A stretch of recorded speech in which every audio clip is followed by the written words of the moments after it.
The Guide to Live. It's Friday, March 29th, 2024.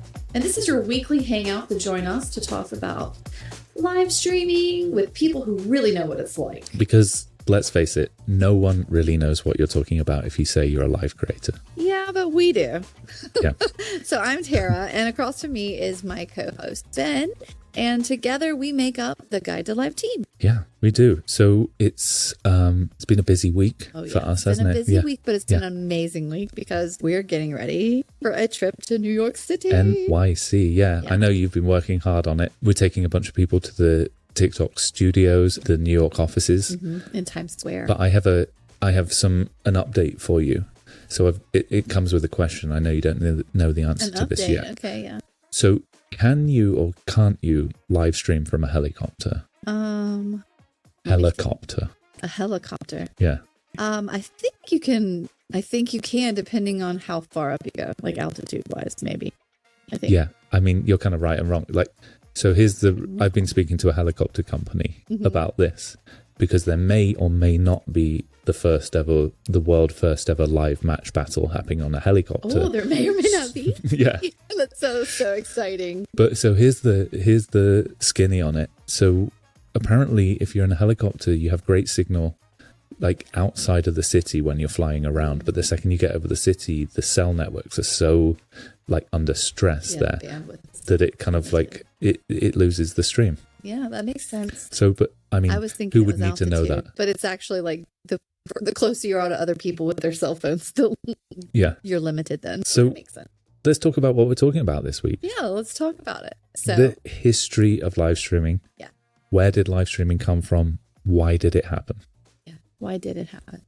Yeah, I think that's the big question. Yeah. And actually, I think this comes as a bit of a revelation in terms of really what is the difference between some of the live streaming platforms. And we talk a lot about the algorithm and how the algorithm works on TikTok Live and this new form of live streaming to cell phone.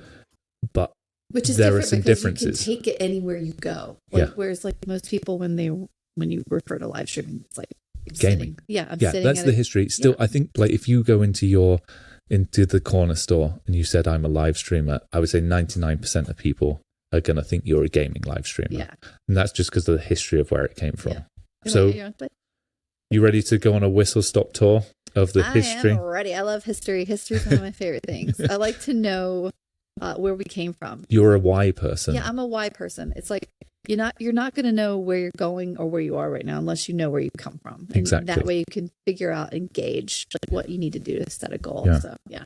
So you can go way back. Like live streaming starts with television live streaming, but we're really interested in like streaming over the internet. Yeah, essentially. We're talking about that stuff. So a lot of this is driven by the available bandwidth in the world here. So we start with dial-up. You give me your best dial-up impression. Okay, let me think. It starts off with a little...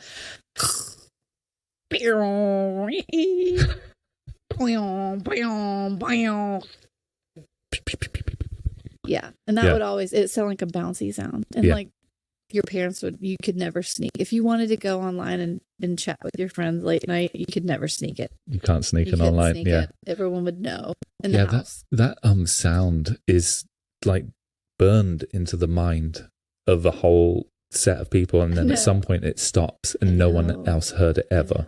I know. So live streaming is tied to the development of like high-speed internet, and around 2007 Justin TV launches. Okay. So Justin TV is just a guy called Justin Khan. He's just a guy. Justin. Yeah.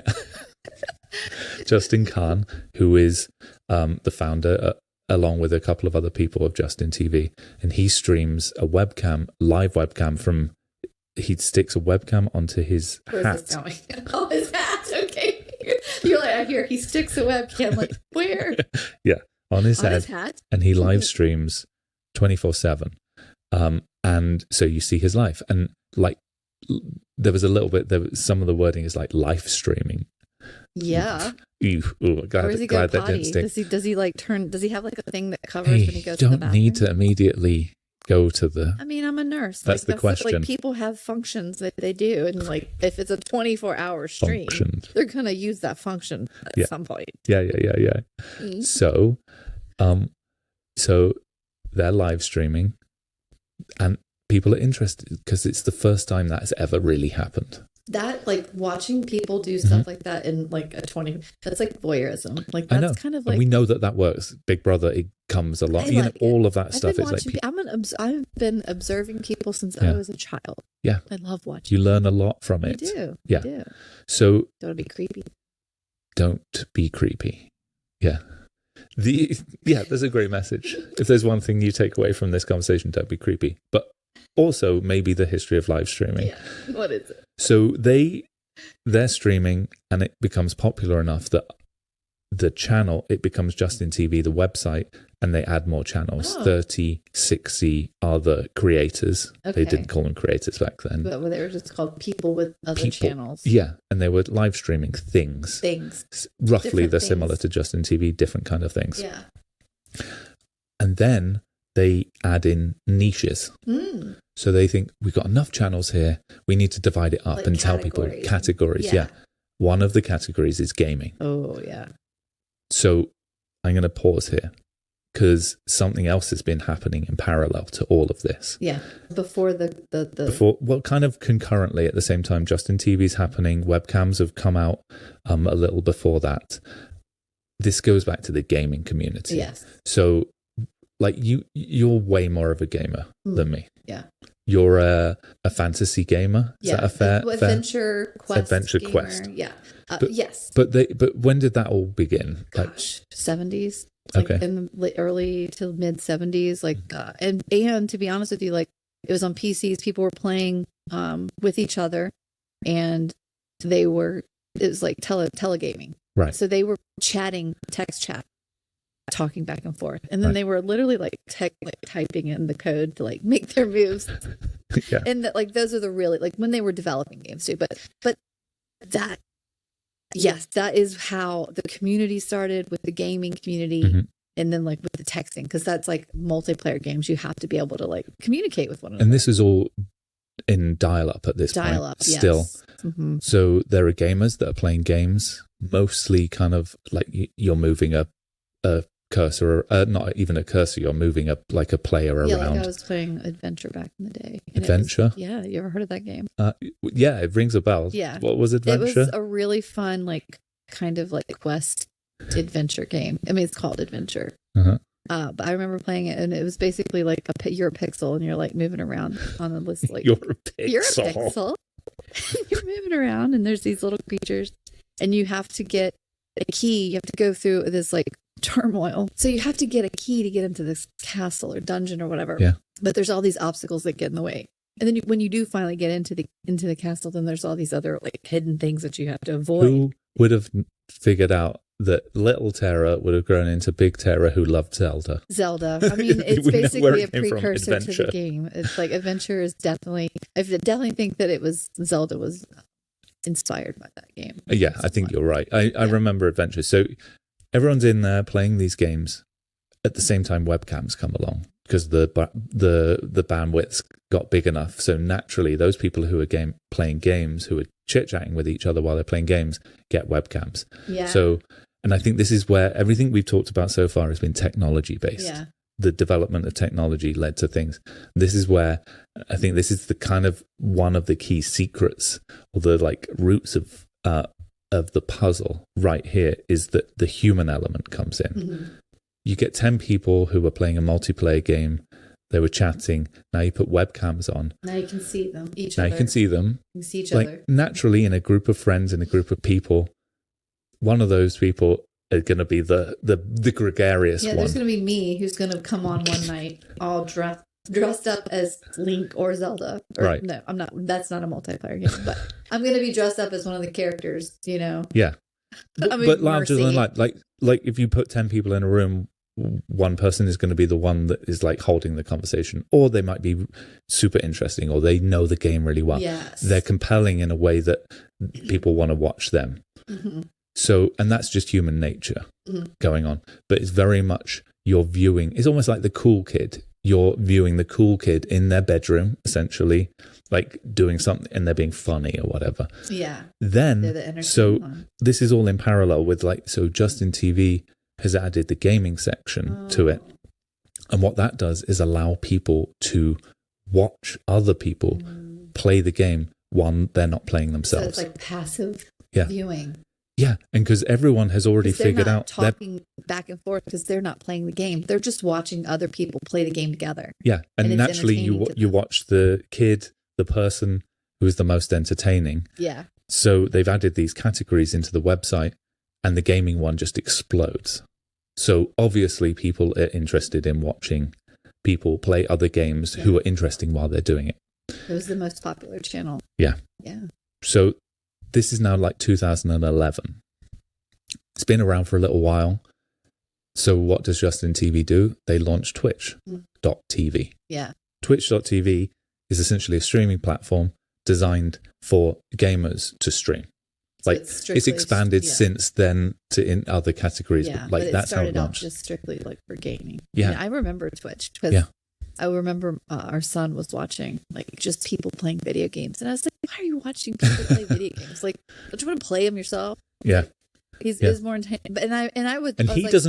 He openly admits he basically doesn't really interact with. He likes the watching part of it. It's entertaining, and I do know it is because I know I found one of my favorite entertainers on Twitch accidentally. Oh yeah, Lemmy. You know the Lemmy Show? Oh yeah, the Scottish comedian. He's one of my favorite. I love him Polymath. so much. Yeah. Funny. Anyway, long story short, I found myself watching him because his show is not on anymore. I was like, I'm gonna watch Lemmy, and even though he was gaming, I was like, I don't really particularly like watching him farm ride, but I do like watching him do it because he's entertaining. He says funny things. It's it's entertaining, and now I can see this is why people were watching this stuff. Yeah, and I think we're talking about this is people are watching. This is the core difference. So the success of that platform comes from the people who are naturally good at it are the people who can naturally hold an audience of viewers watching them. Yeah. And obviously Twitch then builds out, and there's subscriptions, and there is chat, and there's all sorts of functions as a way of interacting with the live streamer. But it came from a point of watching first, interacting second. And it's much different than the platform. Yeah. TikTok Live. TikTok Live, right. Because it's a completely different way of... Well, it's kind of flipped on its head. So if we're talking about the history, so 2007, the platform launches, 2011, Twitch then launches. And then what comes after that? What's going down the pipeline for the history of this live stream? Yeah, so Amazon buys Twitch. Oh yeah, in 2014? 2014. So Amazon then buys Twitch. Obviously, big investment there. They understand the value of the live streaming. And really, at that point, live streaming is that for everybody in the US. It becomes huge. There's a point where Twitch is the fourth highest trafficked website in the United States, kind of for quite a long time. And then we get to 2017 where TikTok Live comes along. And there have been other live streaming apps at this point in the US, but they kind of come more from the dating world. TikTok itself comes out of the app Musical.ly. Oh yeah. So this is 2017. There is a story here that really does need to be investigated. Did Tara post the first ever TikTok video? Yeah. So here are the dates. If you look up on the history of TikTok, it launches in the US September 2017. Okay. And it launches with the live function, but it's very, very minimal at this point. 2017. So if you go on your personal TikTok account, the first TikTok that you have posted is September 2016, a whole year before the platform launched. Mm-hmm. Yeah. What's that about? I don't know. How do you do it? I don't know. I think it was because Musical.ly, there was somehow, it was maybe Google Play. It was all connected. I was using my photos because you weren't particularly tech savvy. It wasn't like you were an early adopter to TikTok. No, but I was into editing videos and putting music to it. I did that. That was something I liked to do. Yeah, and I had made this little like this. It was like with my photos and music, and I put it together, and then and I uploaded it. I shared it, and then boom, it was the first video. So this is uploaded on my TikTok. This is like really the beginnings of it all. Yeah. But TikTok Live and those other live streaming platforms come out of social media as opposed to gaming. And social media is driven by interaction, engagement. Everyone knows that. It was more like I remember seeing it. I was like, this is kind of like FaceTime with people are chatting in it. It's like two people FaceTiming with other people listening. Exactly. Chatting. Yeah. So, but not always two people though. No, but it seemed like when the ones back then, it was just like not two people, but one person. Like there's one person on the screen. It was like you. I mean, that's interesting that you said that. It was like they were FaceTiming someone else, but they were FaceTiming me. That's so fascinating because maybe it was a slip of the tongue, but maybe it was a Freudian slip that you felt like you were FaceTiming the person. People. Yeah, it was me and that person. Even though they were streaming to multiple people. And they weren't even streaming to anyone because they're technically just streaming to like phone. So what does that tell you about the relationship between the viewer and the streamer? It's very intimate. It can be. It feels very real. It's a real connection. Yeah. Yeah. That's the difference. That's the difference between the other streaming with like the passive watching as opposed to the face on, like carrying on a conversation with someone in front of you. Yeah. So everything that we talk about in terms of like what makes a successful TikTok live stream, it's all about engagement. You cannot be successful just being watched. The viewer has to take part in the stream. They have to be part of it. They have to be influence it. Yeah. And I think that is one of the reasons that some creators who do come from that platform where they're used to like passive entertainment. Yeah. They have a hard time adjusting and fitting in on the TikTok platform. And that's why like it's one of the reasons we're here is to help them transition and, to help give them pointers and teach them like how to transition, like how to get the most engagement out of your live streams. Right. So I think this is really interesting. When you go back to it, live streaming comes from people who just had webcams, because really all that is live streaming is a webcam, isn't it? Yeah. Like this is a webcam looking at us. Live streaming is a webcam. It's on your phone or it's on a computer. You have a webcam. The language has changed slightly. Yeah. But over time, it migrated into something where people really wanted to watch what was going on. Yeah. And now, I mean, it's gaining more and more popularity because it's so convenient. Like this form of live streaming to mobile device. It's so much easier to do that than being like a lot of other places. It's more stationary, like you have to be on your tablet. Not everyone has cellular service on their tablet. So it's like you have to be home to watch a lot of stuff. Not with this stuff, You mean like on your computer? You have to be on your computer, not your tablet. Well, a tablet too, because like I said, not everyone can get access to the internet anywhere on their tablet unless they have cellular service. Oh yeah, that's true. Yeah. I kind of forget that because we have a cell plan on our iPad so that we can stream from it. A lot of times people can only use their cell phone. I mean, a lot of times people can only use their tablet like at home on the internet. Yeah. On the Yeah. So I think maybe there's a line somewhere, right? At the far end of the scale, the people who are really, really successful at live streaming in that older sense, you're naturally inclined to it if you're good at doing something that is being viewed. And on the other end of the scale, the TikTok live end of the scale, the people who are really good at it are amazing at getting engagement and holding people for a long period of time. But it's all about in the moment. There's got to be a line at some point. Yeah. And I would say, let's talk about either side of the line. I think on the Twitch side, I think a streamer like BB Jess is a great example of someone who's really close to the line of being able to really do what they do on TikTok Live. But their whole stream is set up about looking into their room. They're the ultimate cool kid. Yes. That you want to kind of view what's happening and take part. They're amazingly interactive. Yeah. And that's what I mean. They're right at the line that they would have to be interactive in a slightly different way to then succeed on TikTok Live. It's a little bit different. It's a slightly different approach. Yeah.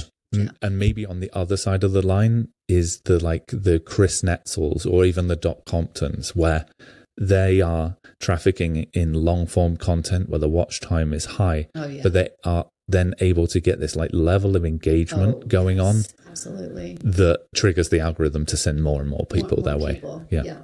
Mm-hmm. So, the reason why we really wanted to talk about this is like, if you don't understand where both of those formats differ, it's very difficult to be like understand how to do well in either of them. It's not one size fits all. It really isn't. It really isn't.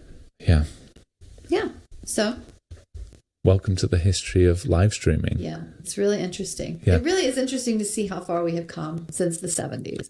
Yeah, I mean, so much has changed. Actually, we weren't really live streaming in the 70s, but we were chatting, and there was a lot of chatting. It was texting streaming. That was text streaming. I mean, the first webcam came in 1991. 1991, and that was like gosh. That. But I mean, you would immediately think, oh wow, it's like a webcam like normal. It was the first one. It was rubbish. It was at Cambridge. Terrible. It was like a Cambridge university laboratory. Yeah. It live streamed for years and years. It looked at a coffee pot though. It was a static staring at a coffee pot, and it saw a lot of coffee. Yeah. I mean, what was the engagement on that?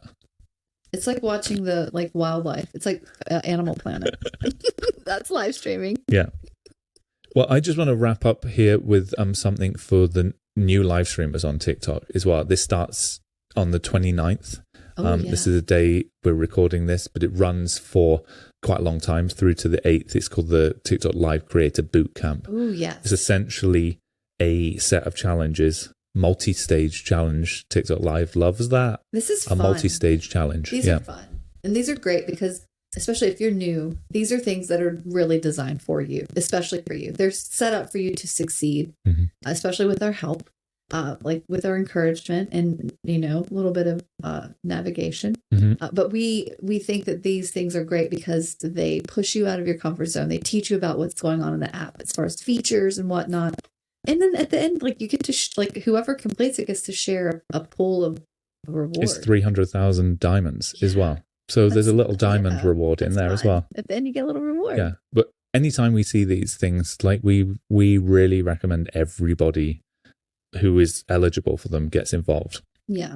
And I mean, this is one of those things I hate to be this. It's like, it's great because it's educational. It's like a kid when you get your Christmas present and you figure out it's an educational present. It's boring. Well, there's more than that. And there's also another reason. You end up working, I feel like you get more support from the community when you're involved with those things because you talk about narrative. It. Yeah. You give a reason. Narrative. Yeah. To the community that you're developing. Yeah. And it creates a reason for them to get behind you. Then it also, the people in the TikTok team, it's a small team. And if you're competing in these things, they know who. Oh, they really do. They know you. I mean, you can see the list of people. There's only so many people. Yeah. There's only so many people getting involved. That lets them know who's serious about it, who gets involved, and who's participates in things. And then, and that's where they okay, this is somebody who is active, engaging. We can maybe if there's something coming up later, we can offer them something. Yeah. I mean, it's kind of just being in the mix. Yeah, really. It really is. Right. Yeah. And it's also challenging. That's what I mean. It's educational in that most of them are designed to get you to do something you haven't really done before. Yeah. And they're fun as well. So talking about fun, it is Friday afternoon. Yes. We just wrapped up recording a Friday panel, which will be exclusive within the Blue Pro. Yes. Amazing conversation with Doc Compton. Famous Doc Compton. The famous Doc Compton. So if you're a part of Blue Shift, you'll be able to listen to that one. And he has a joke about white underpants. Yeah, that's all we're going to say. Undercrackers. That you have to be there to listen to. Thing? I think so. Oh, it might be another thing that my parents said that no one else says. We're discovering all these new words that didn't exist ever until now. Undercrackers. Alrighty then. Yes. Well, have a great weekend, everyone. And until next time, we'll see you on the other side of the camera.